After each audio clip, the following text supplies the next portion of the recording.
malam teman-teman. Malam. Kami dari kelompok 2 ingin mempresentasikan hasil diskusi kami. Kami terdiri dari 4 orang. Ya udah itu namanya ya. Oke, ini slide. Ya, ini akan dijelaskan oleh teman saya. Sejarah perekonomian Indonesia. Masa VOC dan abad 18 di Nusantara. Pada masa penjajahan Belanda selama 350 tahun, Belanda membentuk VOC, memberikan wewenang untuk mengatur Hindia Belanda dengan tujuan menghindari persaingan antara perdagangan Belanda sekaligus untuk menyaingi perusahaan imperialis lain seperti EIC milik Inggris. Namun pada tahun 1795 VOC dibubarkan karena dianggap gagal dalam mengeksplorasi kekayaan Hindia Belanda. Kegagalan itu disebabkan karena selalu memakan biaya yang besar seperti peperangan yang terus-menerus, penggunaan tentara sewaan, lalu sebab itu karena korupsi, pembagian dividen kepada para pemegang saham walaupun kas defisit. Yang kedua ada sistem ekonomi kolonial. Sistem ekonomi kolonial ditandai dengan banyaknya perusahaan asing yang beroperasi di Indonesia dan aktivitas perekonomian yang didominasi oleh para pedagang Tionghoa. Dalam menghadapi berbagai masalah perekonomian tersebut, Soemitra Djojo Hadikusumo mencoba mempraktikkan sistem ekonomi nasional pada sektor perdagangan. Pada mulanya para penjelajah angsa Eropa bertujuan untuk berdagang dan mencari sumber rempah-rempah. Namun demikian, akhirnya mereka melakukan penjajahan dan pendudukan terhadap wilayah-wilayah yang disinggahinya. Pada akhir abad ke-15 dan permulaan abad ke-16, pelaut-pelaut bangsa Eropa berhasil menjelajah samudera yang luas dan sampai ke negeri-negeri yang seperti Amerika, Afrika, Asia Timur, termasuk Indonesia. Slide berikutnya dibacakan teman saya, Ruth. Lanjut, Prak.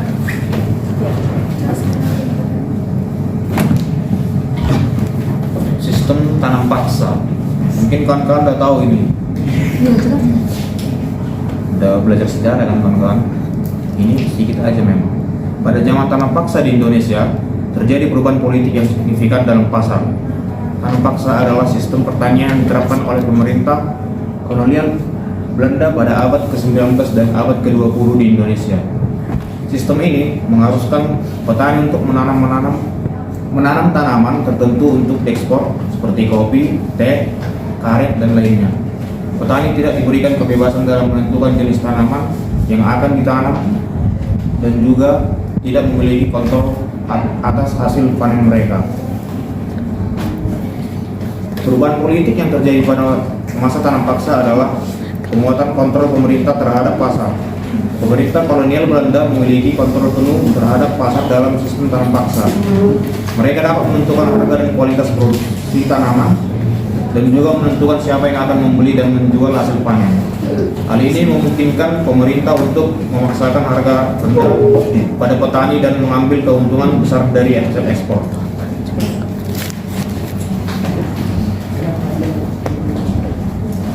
Meningkatnya perlawanan terhadap sistem tanam paksa semakin meningkat seiringnya waktu. Petani yang tidak puas dengan harga yang rendah dan pengambilan mulai berbentuk gerakan perlawanan. Salah satu gerakan terkenal adalah Syarikat Islam. Sebelum organisasi yang didirikan pada tahun 1912 yang bertujuan untuk memperjuangkan hak-hak petani dan buruh. Meningkatnya kesadaran politik dan nasionalisme, sistem tanam paksa memicu munculnya kesadaran politik dan nasionalisme di Indonesia. Banyak orang merasa tidak puas dengan penjajahan Belanda dan mencari cara untuk memperjuangkan kemerdekaan Indonesia. Gerakan nasionalis yang semakin kuat memicu terjadinya perubahan politik pada masa itu.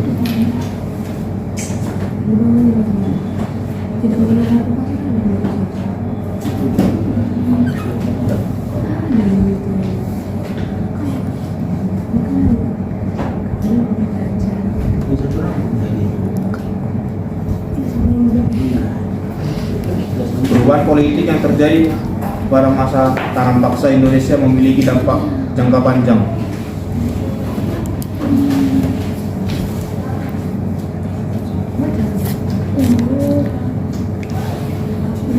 Perubahan politik yang terjadi pada masa tanam paksa di Indonesia memiliki dampak jangka panjang terhadap perkembangan ekonomi, sosial, dan politik di Indonesia.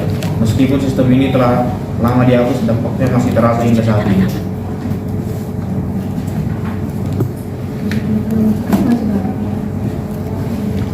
Kebijakan ekonomi masa demokrasi liberal.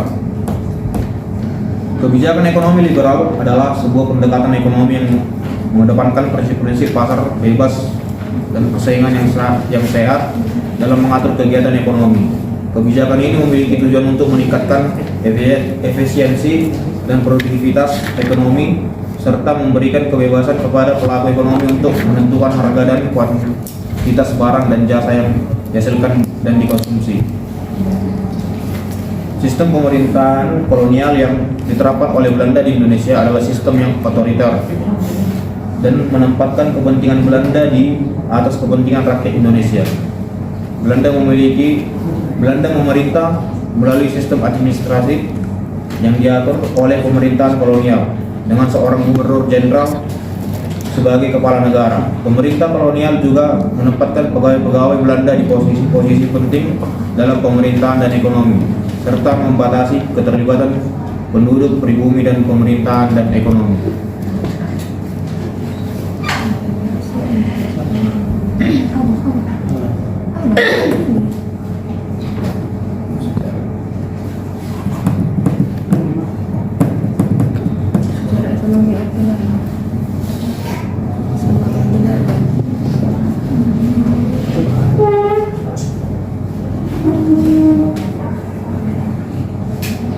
Sejarah ekonomi Orde Lama. Pada tanggal 17 Agustus 1945, Indonesia memproklamasikan kemerdekaannya. Namun demikian, tidak berarti dalam praktiknya Indonesia sudah bebas dari Belanda dan DISA memberi perhatian sepenuhnya pada pembangunan ekonomi. Hingga menjelang 1940-an, Indonesia masih menghadapi dua peperangan besar dengan Belanda, ya pada aksi polisi 1 dan 2. Setelah akhirnya pemerintahan Belanda mengakui secara resmi kemerdekaan Indonesia. Selama dekade 1950-an hingga pertengahan tahun 1965, Indonesia dilanda gejolak politik di dalam negeri dan beberapa pemberontakan di sejumlah daerah seperti di Sumatera dan Sulawesi.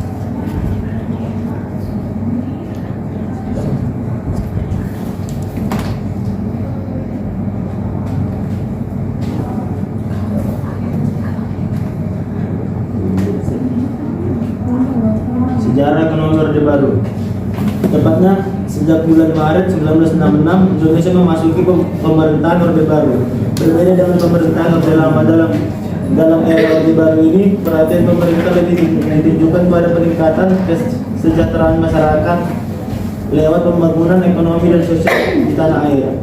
Pemerintah Orde Baru menjalin kembali hubungan baik dengan pihak Barat dan menjauhi pengaruh ideologi komunis. Indonesia juga kembali menjadi anggota PBB dan lembaga dunia lainnya seperti Bank Dunia dan IMF pada bulan 2006.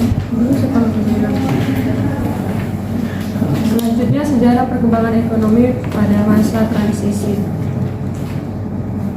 Pada tanggal 14 dan tanggal 15 Mei 1997, nilai tukar bat Thailand terhadap dolar Amerika Serikat mengalami suatu goncangan hebat akibat para investor asing yang mengambil keputusan jual.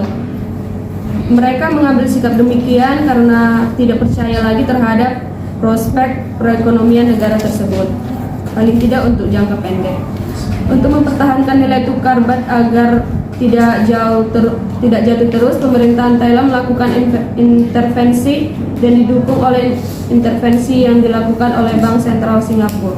Sejak saat itu, posisi mata uang Indonesia mulai tidak stabil. Pada tanggal 8 Oktober 1997, pemerintah Indonesia menyatakan secara resmi akan meminta bantuan keuangan pada IMF.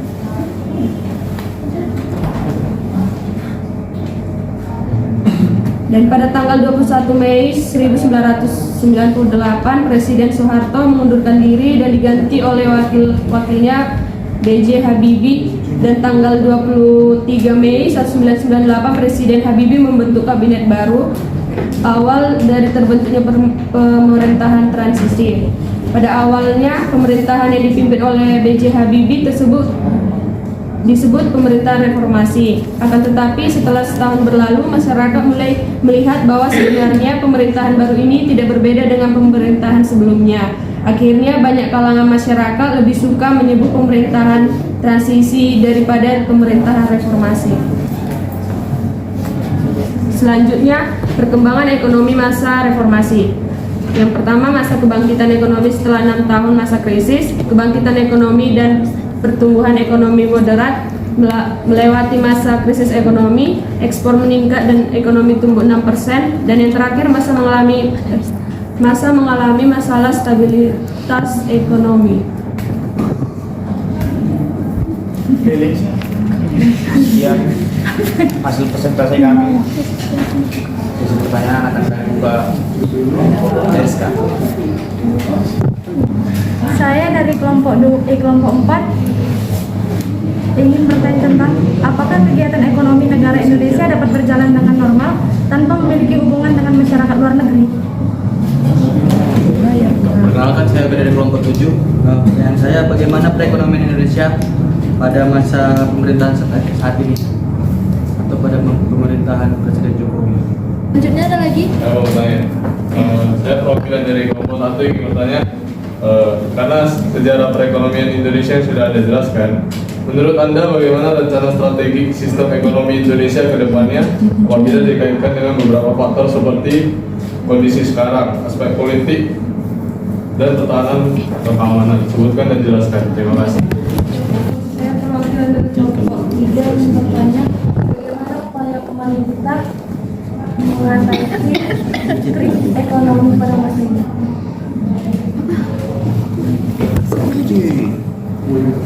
Saya nanti dari kelompok 3 yang bertanya. Kelompok 5 yang bertanya. Masa sekarang kan tidak terlepas dari sejarah di masa lalu.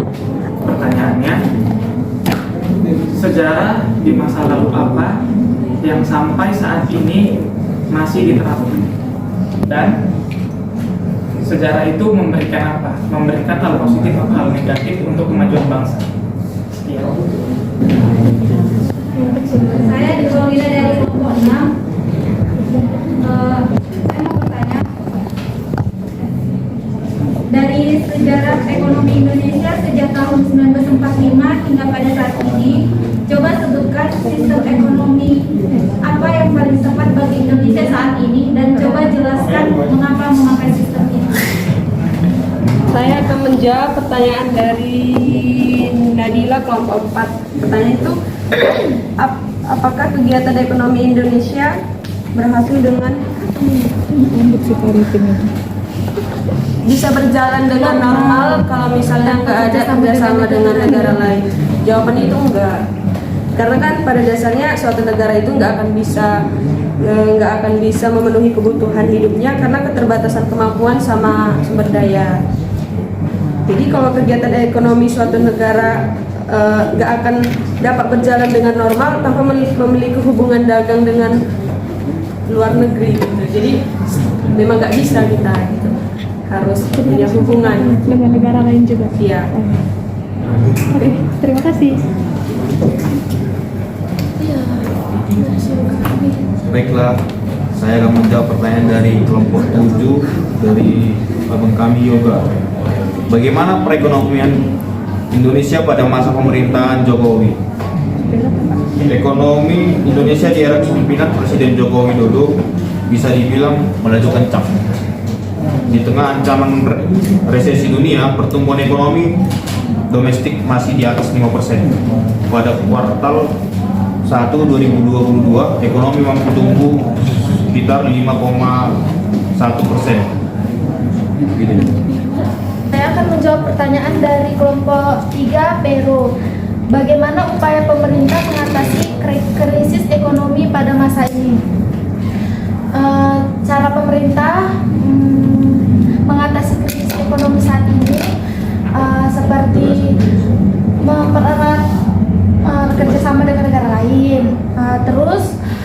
menggerakkan ekonomi nasional yang sempat beku akibat pandemi. Untuk mencapai hal tersebut, itulah ada UMKM untuk membantu kita juga kan. Jadi usaha-usaha kecil atau ada bantuan-bantuan dari pemerintah, itulah cara pemerintah merubah krisis ekonomi saat ini. Lebih dari kurangnya saya mohon maaf, terima kasih. Pertanyaan dari kelompok 1. Soalnya tadi menurut Anda bagaimana strategi perekonomian Indonesia ke depannya apabila dikaitkan beberapa faktor aspek politik, ketahanan dan keamanan? Itu tadi ya. Satu lagi kondisi sekarang. Kondisi sekarang. Oke. Sejarah Indonesia mempertunjukkan bahwa kestabilan politik, ketahanan dan keamanan sangat penting untuk keberhasilan sistem perekonomian Indonesia. Oleh karena itu, strategi sistem perekonomian Indonesia ke depannya harus mempertimbangkan faktor-faktor tersebut. 1. Meningkatkan stabilitas politik. Pemerintah harus berupaya untuk meningkatkan stabilitas politik di negara ini dengan mempromosikan demokrasi dan menghindari terjadinya konflik politik yang merusak.